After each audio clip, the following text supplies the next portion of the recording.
All right, guys. I told you yesterday I went to Hobby Lobby, the hobbyist of lobbies. Now, it was a bit jarring, but I was there on a mission, actually, two missions. We're going to start with this one. I'll tell you the next one in another video. I'm going to make a dress. Now, a lot of you don't know this. I actually went to college for fashion design and visual merchandising before I really wanted to go for painting, but I also love fashion. So I was like, let's do fashion. So there's a dress that I want from DÔEN.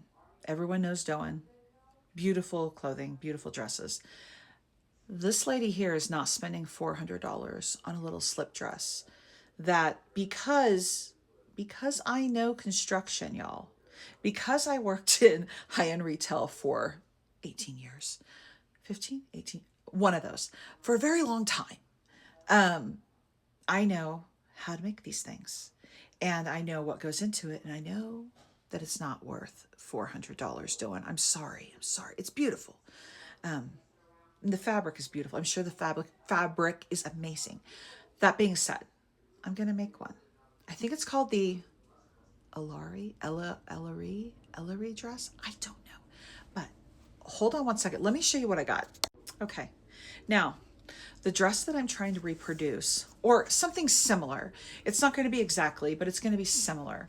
What caught my eye was the lace. I loved the lace. So I found this, which it's not the same.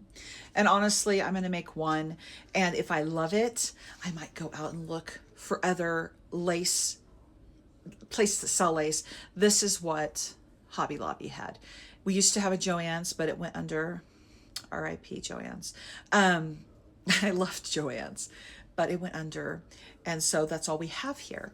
But the dress has, like, right across the bust, it has lace. And then it also has lace as the straps. So I bought this because it was the closest I could find at Hobby Lobby that looked like the DÔEN dress. Now, here, stick with me. This is where I'm probably going to lose you. It was a solid white, like gauzy dress. I have a couple white dresses like that. When I can't wear them out, guys. I've tried to wear them out multiple times, and I feel like I look like I'm wearing a nightgown. Now, I live in Colorado. You don't see that here. Maybe if I was like in Maine or something like that, I could wear it, but I can't. So I got something with a pattern. We're going to try a pattern. Yeah, so this is what I got.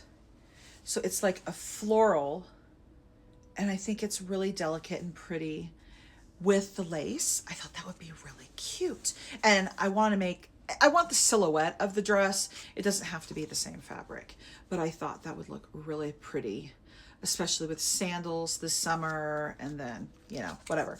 So that's what I got. So that's why we went to Hobby Lobby. Now, we're going to see how this goes. I know it's a different texture.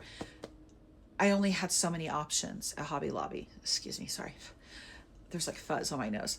They didn't have any gauzy fabrics. Now, I used to live a long time ago. I lived in Dallas, and we had the warehouses, like the fabric warehouses, so you could get anything and everything you ever wanted and your heart desired. We do not have that here. So we're going to try this with that. I'm going to do it soon. I have to finish her first, and then next this, and then next is the next painting. But yeah, I wanted to show you what I went in there for. And I also have a lot of other fabric. I might use that. I don't know. I told you guys, I had to get out of there. And so I picked something that was light, kind of a similar feel of like a DÔEN inspired dress. And so we'll see how it goes. But yeah, I will keep you in the loop and we'll see how this turns out. But yeah, I wanted to tell you exactly why I went there and what I got.